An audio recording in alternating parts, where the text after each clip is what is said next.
Bonjour, bonsoir, merci de votre fidélité. Mon invité dans l'entretien du jour, il s'agit de monsieur Jean-François Beuz. Bonjour. Bonjour. Vous êtes le président de Sifaris.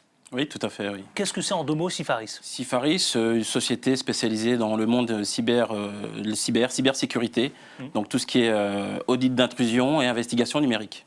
Alors, c'est vrai que ça me plaît beaucoup. Vous savez pourquoi? Parce que ça vous fait sourire en même temps. Oui. Non, mais c'est vrai, il y a plein de questions qu'on se pose, et puis même que le téléspectateur se pose aussi. Vous avez monté un partenariat avec Micronet Services. Oui, tout à fait. Alors, de quoi s'agit-il ce partenariat avant de rentrer évidemment dans le vif du sujet et d'aller chercher qu'est-ce que c'est que précisément ce qui tourne autour de la toile? Alors, en effet, le partenariat avec Micronet Services est pour nous très important. Micronet Services est dirigé par Geoffrey Woods et Amélie Kébé sur la stratégie de l'entreprise. Pour nous, il était important d'aller chercher une entreprise de Côte d'Ivoire qui a pignon sur rue sur la sécurité des systèmes d'information, pour pouvoir justement allier notre expertise, donc européenne et française, à celle des équipes de Micronet Services. Finalement, en signant ce partenariat, quel est pour vous l'enjeu pour Sifaris? J'imagine qu'il y a un enjeu qui va évidemment faire avancer votre business pour la suite. Bien sûr. En effet, l'objectif est d'avoir un partenariat gagnant-gagnant. Donc l'objectif, c'est de former les équipes de Micronet Services sur deux éléments qui nous semblent très importants, sur ce que je disais tout à l'heure, sur l'audit d'intrusion, donc le pen test, et l'investigation numérique. Donc ça va générer également de l'emploi en France, donc pour nous, et générer également... Ce que je m'apprêtais à dire, finalement, est-ce qu'il n'y a pas deux poids deux mesures? Parce que souvent, les Africains eux-mêmes reprochent aux Occidentaux, et notamment à la France, un problème d'équité. Est-ce que réellement on peut parler de gagnant-gagnant? Bien sûr. Est-ce qu'il y a, clairement ma question va être encore plus simple, une complémentarité en ce qui concerne Sifaris et puis Microsoft? Micronet Services. Micronet, pardon, Service. Voilà, Microsoft. En tout cas, Bill Gates. j'espère qu'ils deviendront avec nous aussi gros que Microsoft. Oui, il y a une complémentarité. Vous avez. Non, j'ai fait ça parce que j'ai fait ça. Vous savez pourquoi? Parce que Dites-moi. Bill Gates ne serait pas content. Mais bon. C'est Oui. Bill Gates, c'est pas moi. Oui, tout à fait. Alors oui, il y a une complémentarité très forte entre Micronet Services et Sifaris. Pourquoi? Parce que Micronet Services aujourd'hui a la culture et l'expérience du terrain en Côte d'Ivoire que nous n'avons pas également. Eux ont une méthodologie de travail que nous ne connaissons pas. Donc le fait de mélanger et d'avoir cette symbiose entre nos deux structures vont nous permettre justement à eux de gagner des nouveaux contrats et à nous de pouvoir également élaborer une stratégie Donc, beaucoup plus longue. Compris, Jean-François Beuz, c'est une collaboration. Cette nouvelle collaboration va vous permettre à la fois, qui aura essentiellement pour objet le partage d'un savoir-faire finalement. Tout à fait. C'est ça, hein? L'objectif, c'est de créer de la valeur autour de l'humain et non pas... Mais ce savoir-faire, alors de l'humain, je suis d'accord avec vous, mais ce savoir-faire, c'est quoi? Ce savoir-faire, c'est pour garantir la sécurité informatique, c'est quoi? Voilà, concrètement, ça va être de protéger l'ensemble des infrastructures étatiques ou privées des entreprises. Ça va être également d'appréhender d'une autre manière la sécurisation des smartphones. Comme vous le savez, les smartphones, c'est un élément qui a été développé d'une importance très forte en Afrique et en Côte d'Ivoire. Donc c'est d'apporter également cette expertise aux opérateurs télécoms qui vont avoir une vision différente de la cybersécurité. J'imagine que vous avez mis en place avec votre partenaire une méthodologie, non? Tout à fait. Parce que quand on parle de Côte d'Ivoire, c'est vrai qu'on pense à toutes ces arnaques, ces escroqueries informatiques, je parle, et puis surtout tout ce qui génère, tout ce qui se génère sur le monde digital, plus globalement, sur Internet, sur les réseaux sociaux. Quand je fais allusion aux cyberattaques, d'accord, cybercriminalité, est-ce que ça vous touche ça? Alors oui, puisque c'est notre cœur business, donc on accompagne nos clients justement dans la définition d'une stratégie pour pouvoir contrer justement les problématiques cyber.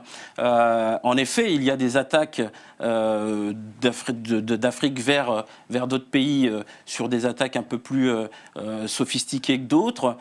Donc on essaye justement d'apporter conseils et expertise pour pouvoir les éviter. Alors ce qui est intéressant, c'est de l'Afrique vers l'Europe, mais on n'a pas d'attaque très importante de l'Europe vers l'Afrique. On a une explication pour ça? Oui, parce qu'en fin de compte, aujourd'hui, en Europe ou en Afrique, on se laisse plus piéger, moins maintenant, mais plus piéger par les love chat, l'arnaque à la webcam. J'ai besoin de l'argent, on nous envoie un mail par exemple qui est piraté, notre mail est piraté. C'est un truc classique, cas de figure concret. Notre mail qui est piraté, j'ai besoin d'argent, est-ce que tu peux m'aider? Vite, envoie-moi une somme sur ce compte-là. Voilà, tout à Est-ce fait. que ça, par exemple, ça fait partie de votre Oui. savoir-faire? Alors, on conseille en tout cas les entreprises, pas les particuliers, mais on conseille les entreprises sur ce type d'arnaque. Ça peut devenir aussi des arnaques au président. On l'a vu également en France se développer fortement. Donc, on conseille sur une stratégie cyber pour pouvoir justement éviter que des entreprises puissent tomber dans le panneau. La plupart du temps, en tout cas, dans le cadre de ce type d'arnaque, ce sont les particuliers qui se laissent piéger. Hein. Alors, les particuliers qui se laissent piéger, justement, parlons-en. Comment vous garantissez justement à ce particulier qui, le pauvre, n'a rien demandé finalement et qui se retrouve piégé, même parfois broyé dans une espèce de machine, hein, et puis il ne peut plus en sortir? Comment vous garantissez, vous renforcez surtout, si vous voulez, la cybersécurité? Alors, sur le particulier, on va lui donner des expressions de langage sur comment sécuriser ou comment avoir des éléments de... Avec quelle offre de service? Alors, sur la partie conseil, ce qu'il faut savoir, c'est que sur la partie particulier, on n'intervient pas. C'est vraiment sur l'entreprise où, en effet, on va indiquer à l'entreprise, ben voilà, vous avez un email de cette sorte-là, vérifiez l'orthographe, vérifiez d'où vient l'email. Ensuite, on a des dispositifs de sécurité qui vont bloquer ce type d'email, qui vont... alors, si on se fait prendre, là, on montera justement une équipe d'investigateurs qui va permettre de remonter jusqu'à la source. Alors, quand on parle aujourd'hui, on parle beaucoup de hackers éthiques. Et est-ce que vous pouvez nous en expliquer clairement, évidemment, la fonction? Alors pour moi, il n'y a pas d'hacker éthique. Le hacker, en règle générale, est là. Alors je ne voudrais pas me faire d'ennemis sur votre plateau, mais aujourd'hui, on voit des variantes d'Anonymous ou de hackers ou de différentes personnes. Le hacker, en règle générale, est là pour prendre des données qui ne lui appartiennent pas, soit dans le cadre de cyber-racket, ou soit dans le cadre de vol de données proprement dites. Alors, dites-moi, si je vous dis, qu'est-ce que vous répondez à la chose suivante sur les questions d'Internet, par exemple des objets? Il y a eu beaucoup d'enquêtes qui ont été menées. Je ne sais pas si vous, d'ailleurs, Oui. vous avez commandé des enquêtes. 33% seulement des fournisseurs technologiques considèrent que les objets connectés, par exemple, sont résistants. Oui ou non? Résistant à quoi? Aux attaques? Résistants à plein de choses. Aux attaques, bien sûr, aux menaces. Oui. Aux attaques et aux menaces. Alors, je rejoins l'étude. Vous savez, vous avez Dick Cheney qui a un pacemaker et a désactivé la fonction Wi-Fi de son pacemaker. Pourquoi? Parce qu'il avait peur d'attaques informatiques directement liées à son pacemaker. Vous avez Europol qui a conduit une enquête européenne sur les objets connectés. Ils ont peur que le premier crime qui interviennent sur le web se fasse à partir des objets connectés. Donc il y a un réel risque, en tout cas sur les objets connectés. Bien entendu, il faut vivre avec son temps, mais il ne faut pas être poussé par la pression marketing et économique sur des objets connectés, sans pour autant oublier la sécurité de ces objets. Alors, autre chiffre, attention, 70% considèrent que les questions de sécurité influencent les décisions d'achat des clients relatifs, y compris les entreprises, qui sont vos clients d'ailleurs, concernant toujours la cybersécurité. Oui, je rejoins encore ce type... Alors, ma question, pardon, je vous pose la question quand même. Alors c'est quoi? C'est un marché prospère autour de la sécurité? Vous n'êtes pas en train de vous brasser des millions alors que les gens sont en train de se faire arnaquer? Non, du tout. Là, je vais commencer à mettre les pieds dans le plat, justement. Oui, alors justement, par rapport à ça, nous, on est une société de conseil, on ne vend pas de produits proprement dits. Vous avez des constructeurs d'objets connectés, vous avez des constructeurs de produits, heureusement qu'ils existent, parce qu'ils nous permettent justement d'arrêter les attaques. Ce qu'il ne faut pas oublier, c'est qu'un marché prospère aussi vous concerne. Oui, mais on a changé de civilisation, on est sur le monde 3.0. Vous n'allez pas me dire le contraire?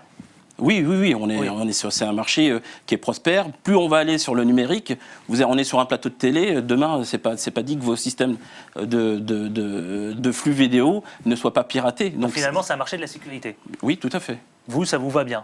Oui, c'est un marché. Alors, et tous ces braves gens et entreprises d'ailleurs qui se font arnaquer tous les jours, c'est par milliers, par centaines, pardon, plutôt. Les gens qui se font arnaquer aujourd'hui, ou les entreprises qui subissent des attaques informatiques, il faut qu'elles aient une hygiène sécurité avec une méthodologie propre afin justement de réduire les risques. En informatique... Je vous dis ça, cher monsieur, Jean-François Beus. Vous savez pourquoi? Parce que je ne suis pas là pour vous, attention, on est là tous là pour comprendre. Sûr. Si vous voulez concrètement, clairement, si vous avez signé ce partenariat avec Micronet, d'accord, en Côte d'Ivoire, moi, j'ai des chiffres qui sont significatifs. C'est-à-dire que Le nombre de cyberattaques, par exemple, il a augmenté entre 2013 et 2014. Il a augmenté de combien? De 120% dans le monde. C'est énorme. C'est énorme. Et que le coût estimé à la cybercriminalité pour les entreprises, vous en parliez, et c'est vos clients aussi, s'élève, vous savez, en combien en moyenne? 300 milliards. 7,6 millions de dollars par an. Par an. Par an. Soit une augmentation quand même de 10%.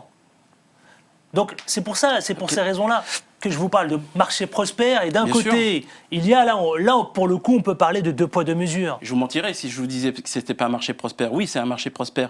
L'objectif. Et ces chiffres. L'objectif Qu'est-ce que vous répondez à ces chiffres? L'objectif de la cybercriminalité, l'objectif de notre partenariat avec Micronet Service, c'est justement de réduire le gain pour les cybercriminels, de protéger les entreprises privées et étatiques. Comment lutter par exemple contre les cybermenaces qui sont de plus en plus présentes là sur la toile? Mettre en place des systèmes techniques ou des méthodologies.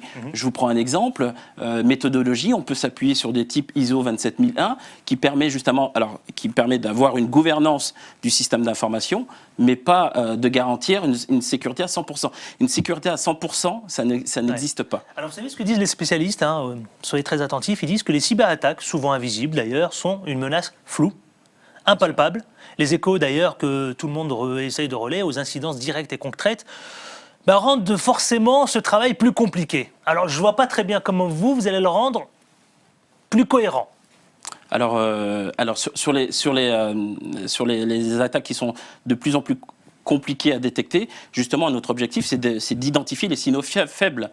Notre partenariat avec Micronet s'arrête pas uniquement sur la partie service, mais s'arrête également d'outillage.